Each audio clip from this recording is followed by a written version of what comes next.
Oh là là. Qu'est-ce qu'il y a? Pourquoi vous avez là-dessus? Je lis un article sur les restrictions de la presse dans l'Algérie. Il parle d'une journaliste qui a mort dans la prison pendant qu'il a été dans le coma. Il y a 2 mois après, il était arrêté pour offenser le président de ce pays. C'est horrible. Je trouve que c'est très important d'avoir la liberté de la presse en France. À ton avis, la liberté de la presse en France emporte quels avantages?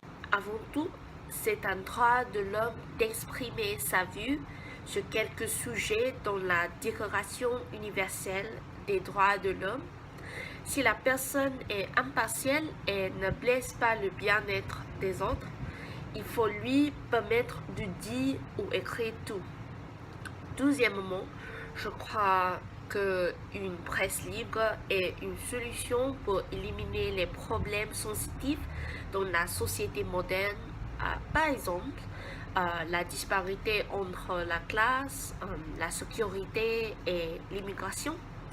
Dans le monde, la presse a toujours un rôle important pour affronter et discuter les problèmes graves d'une façon plus formelle et factuelle que les dialogues sur les médias sociaux. Une presse libre présente aussi les points de vue différents, y compris les points de résistance contre le gouvernement, et elle aide la population à faire le bon choix dans quelques aspects de vie. Au contraire, une presse non libre serait restrictive et présente une réalité fausse. Donc, elle nuit le senti d'un État démocratique.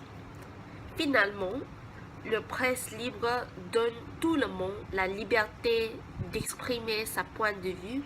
C'est très difficile d'arrêter les discours haineux. Donc, pourquoi pas laisser les personnes à parler ce qu'ils veulent?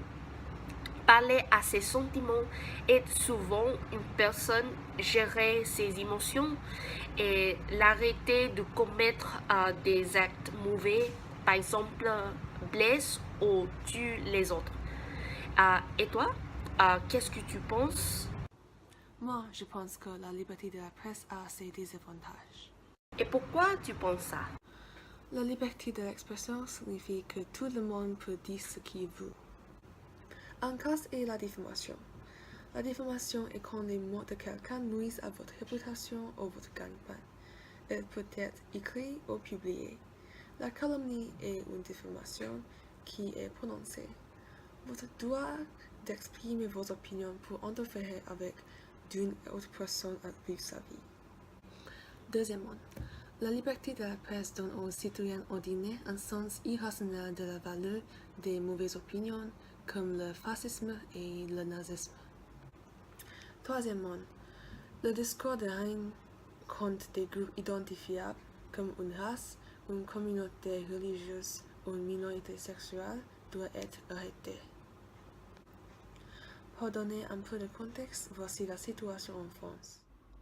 Au cours de la dernière décennie, Reporters sans frontières a observé une baisse monumentale du classement de la France dans l'indice international de la liberté de la presse, passe du 11e rang en 2002 à ce que l'échange international de liberté d'expression, au International Freedom for Expression Exchange en anglais, qualifie de 38e dans 2012. Personnellement, je pense qu'il ne peut y avoir de liberté absolue de la presse.